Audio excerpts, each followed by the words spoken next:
Okay, babe. So I want to ask you a question. So Hennessy announced a new graduate fellowship program for Black students for HBCUs. The article I saw, which was in News One, starts off by saying that Hennessy is helping to develop the next generation of Black leaders. And they're going to give them a lot of money, I think $20,000 a year for tuition and stipends and stuff like that, and train them to be executives and get opportunities with Hennessy and stuff like that. With the Hennessy Corporation. Yeah, a lot of the opportunities are with the Hennessy Corporation. I remember when I was a young Brown Foreman who sold tobacco and cigarettes, used to give a lot of scholarships to Black students from Brown Foreman. How do you feel about that? I think that's great. Okay. I do.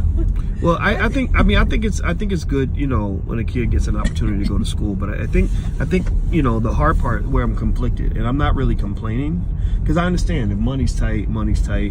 You get it how you're gonna get it, right? And you have to minimize you have to sort of temper your criticism by remembering that, okay, if I criticize somebody for taking 20 grand from Hennessy, then I should be prepared to offer them other opportunities to make that 20 grand that doesn't involve working at a liquor company, right? My issue with this, you know... you have a philosophical problem with I have a philosophical problem. Let me break it down why. Let me explain why. Okay.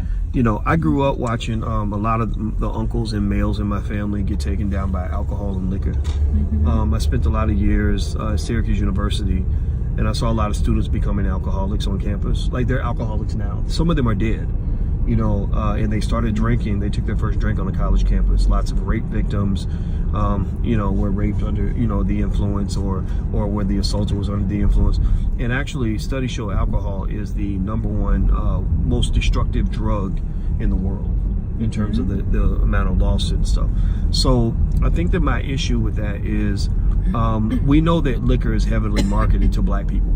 You know, like Malcolm X used to say that the white man will sell you the liquor bottle, and then he'll lock you up for being drunk. And, you know... Well, now he's going to sell you the liquor bottle, and he's going to give you $25,000. Right. Now here's... now. Right, so here's the mathematics of it, right? Yeah. Corporations, when they do public service, they always have to, you know, their goal is to maximize shareholder wealth. They don't do things out of the goodness of their heart, because corporations don't have a heart. Corporations are just designed to make money. So even if they do charity, their thinking with charity is, I want the charity to eventually help us make money. So when they go and they give money to HBCUs, some would argue that the reason they're giving money to HBCUs is because they're, in exchange for giving the money, they want marketing in HBCUs. They want to market Hennessy, because Hennessy, it ain't like this is you know, some liquor that white people drink. Hennessy, Black people love Hennessy, right? Especially the VSOP. Have you ever had that? I don't know what the VSOP is. It's like a special brand of Hennessy. Right. So it's used at around holidays. Right. Yeah. So the issue, the question is, and I'm not saying, I don't even know if there's a direct right or wrong answer for this, right? Some would say it's just like drugs. Like, if the local drug, so imagine it this way. Let's say the local crack dealer says, I want to get permission to sell my crack in your neighborhood. So what I'm going to do is I'm going to give turkeys away at Thanksgiving. This is what drug dealers used to do. I want to create scholarships for children. I'm going to build a playground for the kids.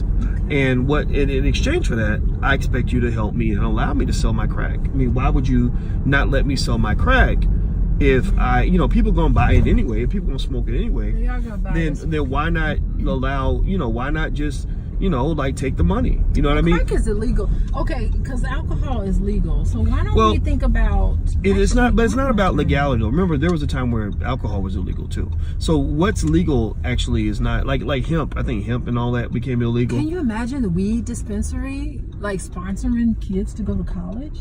Right. Wouldn't that be something?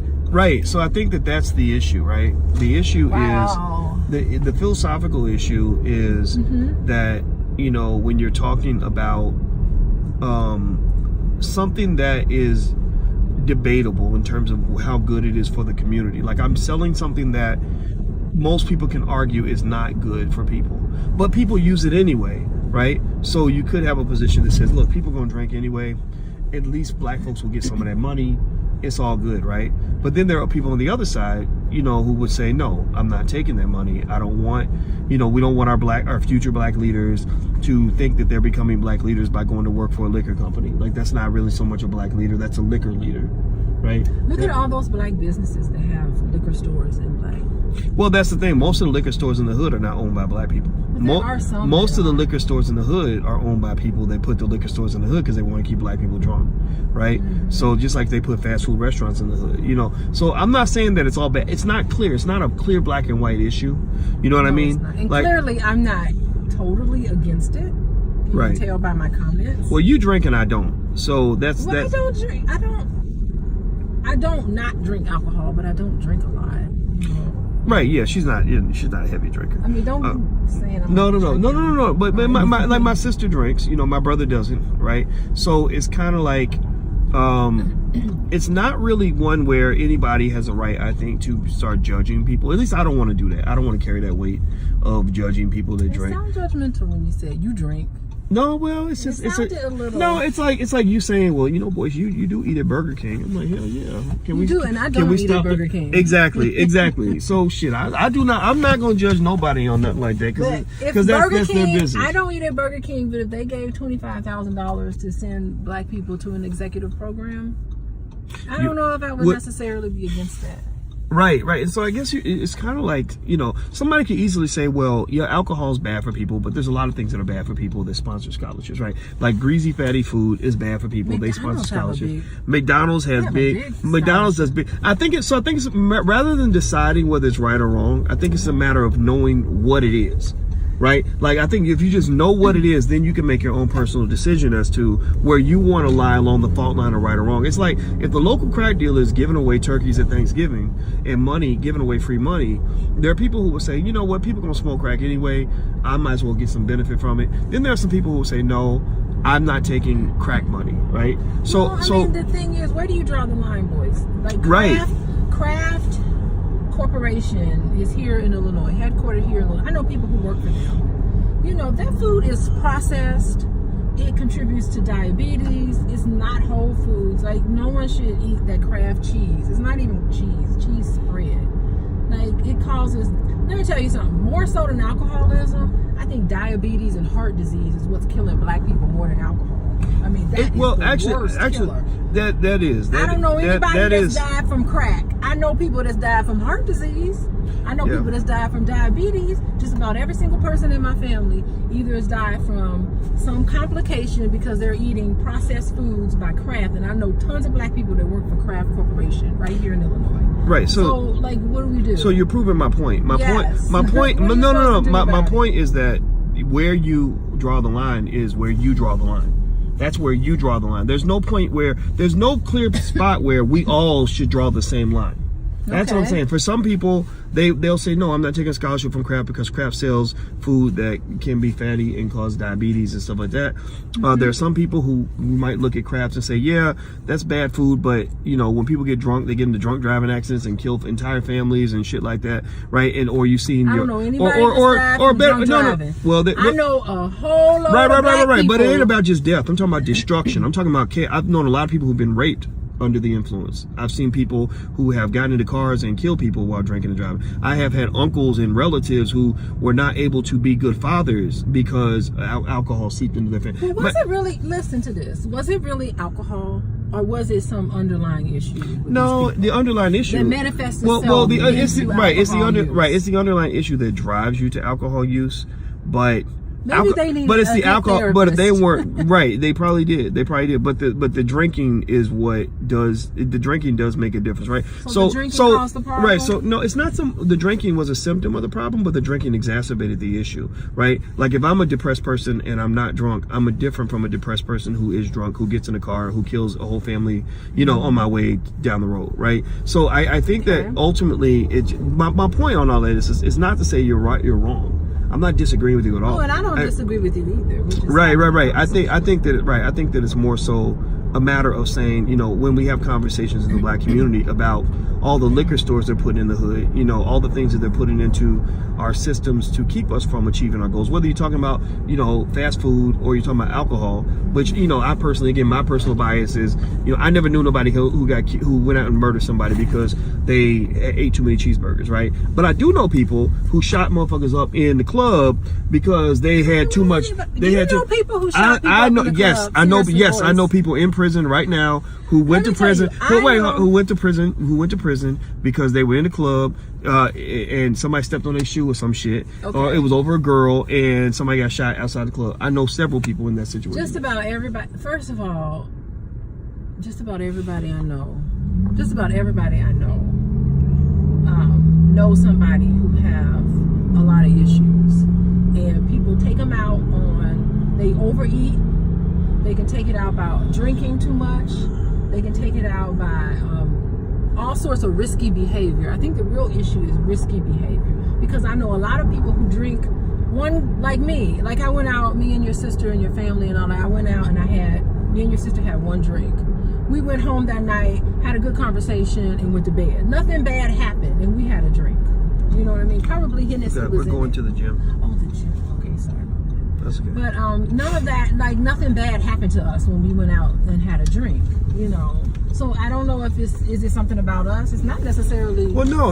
It's not. It's not us. about. I'm talking about the bigger issue in terms of the white man putting liquor stores in the hood, and some people like Malcolm X felt that they did that because they wanted to create more winos and alcoholics. I'm not talking about people that don't abuse alcohol. It's just like eating fast food. Not everybody that eats fast food gets obese and gets diabetes or heart disease, right? And I think that the one thing that does make liquor a little different from, like, again, too many cheeseburgers is that liquor causes bad things. It's caused bad things to happen. You know, I think bad people cause bad things. No. I knew a guy who was not who basically he was a track star. I didn't know him personally, but I knew of him. And he would get drunk, and when he got drunk, his other sides of his personality would come out, and he would touch his girlfriend's daughter when he had too much to drink. And now some would say, I think that's just an excuse. Right. No, that's not true. I've seen, and most people know people who do. That's why a white woman, if she says I got raped because I consented to sex but I was drunk, you raped me because I normally wouldn't have consented if I hadn't been drunk. So alcohol does affect people's behavior. We can't act like alcohol is just like, oh, you're just doing something that you would have been doing without the liquor. No, that's why they call it liquid courage. I think some people are assholes. Yeah, they might be right. They maybe be an asshole. You might be an asshole, right? Oh, it was just the alcohol. Like I know men who beat their wives, you know, and they say, I only did it because I was drunk. And if nobody was drinking, I guarantee you domestic violence would drop significantly. Not because these men wouldn't want to beat their wives' asses, but because they wouldn't have the courage to do it. They wouldn't. I think it's just an excuse. No, it's not. But it's not. I don't think it's an excuse. I think that people do things differently when they're drinking than when they're not drinking. We know that. That's a fact. I hope you can at least agree with me. Tell me how many personal responsibility. What about that? What about you are in charge of your body? I think personal. You're in charge of I think personal responsibility matters, but I think at the same time, certain drugs, mind-altering substances, alter your mind. Right, a brain-altering substance alters your brain. So when you're under that's why they refer to it as under the influence. You might sure, if I'm not a person who would ever hit another person no matter what, then you could give me all the liquor in the world, and I'm not gonna hit anybody. But if I'm a person who wants to hit people and I just don't do it because I'm being disciplined, right? Think about it. Your inhibition is different. Yeah, possibly. Yeah, I mean, think about how many times people want to have sex with somebody and they don't do it, right? But then they get drunk and then they go ahead and do it. Now they could be using it as an excuse, or the alcohol could be under the influence, the word influence. Yeah, but when I'm talking about that person's responsibility, they ordered that drink, they paid for that drink. No one said you better take this drink or else. No one's shoving that drink down your throat. You're making that choice. Well, I agree with you 100%. Now, I'm not. Well, that's what I believe in general. But where I'm getting at with this though is overall, I'm talking about just this idea of Hennessy sponsoring the scholarships, and again, not making a value judgment. It's not about morality. It's about knowing what it is. Corporations don't. A lot of people will benefit from that scholarship. They will, right? And a lot of people will not benefit from the scholarship. A lot more people might be introduced to alcohol through marketing that wouldn't have been introduced to alcohol through marketing. So they're going to be affected too, right? Again, like the local crack dealer who gives away turkeys at Thanksgiving, there are lots of free turkeys that are going to be received.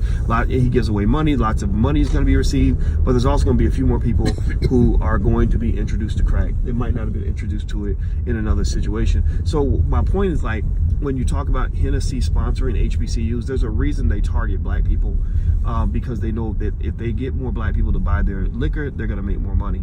And so I think that ultimately. So what do you think? If you were head of an HBCU and Hennessy came to you with this deal, this executive deal for your business school, for executive program, what would you do? I think the core issue is that HBCUs are significantly underfunded, and they don't know how to make money. They have a bad business model. They make their money from the government, and they depend on people like Donald Trump to pay their bills, which isn't a good way to fund yourself. Well, all universities. So I would say that I would turn it down if I was Spelman. Like, notice that I would be surprised. I would be really interested to know if the well-funded HBCUs are taking this deal or if it's the underfunded HBCUs. Did the article say? I don't know. I didn't see. I couldn't see which. Well, I'll look up which one. But I'll say that that's a factor, because if you're talking about underfunded HBCUs, then they'll take money from anybody. You know, the local drug dealer could roll up and be like, I want to pay for some scholarships if you let me sell my crack in the front yard. And a lot of these HBCUs will say yes, because they don't have any money. But the better funded, if I had an HBCU that was well funded, I would probably say no. I'd probably say no thanks. You know, I'm not really sure I want to, give you permission to market to our young people. If they're going to find out about you, they're going to find out about you, because you're right. Personal choice is what it is. And if people want to get drunk, they know how to go out and find liquor. But I would want to be the person to bring it to them. So it's almost like if Hennessy came to our house and said, if we give you money, will you allow us to market to your kids? Let me tell you, everybody's got a price. Right, exactly. Well, so think about it though. If we're desperate for money, we would take the money, right? But we're not desperate for money, so I wouldn't let Hennessy come in and, like, if Hennessy said, do you have a price in your head? Right? No, there is no price. If Hennessy said, we're gonna give you 10 grand to let us put a Hennessy poster in your daughter's bedroom, I would say fuck no. Like, no, she might find Hennessy on her own. She might choose to drink, and maybe drinking. You're not going to encourage that. I'm not. That would be bad parenting. Right. I'm not going to have her feel like, the reason she's drinking Hennessy is because, the man of the house put a big. Said it was okay. Exactly. So I think that's what that's what I was getting to, is that, these scholarships are not being done by the goodness of anybody's heart. They're being done for marketing purposes. And there has to be, well, the thing is, black folks have to start having philosophical conversations about whose money they'll take and whose money they won't take. It's not, the answer to the question is not as important as having the discussion. So the answer to the question could be yes. If you think it's okay, then fine. I'm not going to judge you. If the answer is no, I'm not going to judge you for that. But if you don't have the conversation, and you assume all money's good money, then that's how you end up as a financial slave. That's how you end up in a trap, right? It's just like you talk to your daughter. You're a slave to somebody, aren't we all? A lot of people are, but the thing is, you want to be a slave to something that aligns with your values. So if I'm a slave to something, I'm a slave to education. I'm a slave to black excellence. I'm a slave to entrepreneurship. I'm a slave to wealth building. I'm a slave to my goals. But if I don't want to be a slave to that guy over there who's having me go out and do something unethical. You see what I mean? So black folks have to decide where we're going to align ourselves so that we don't end up trapped. Because if you take money from anybody, anytime, anywhere, that's how you end up trapped. How you doing, man? Oh, come on in, bro. All right.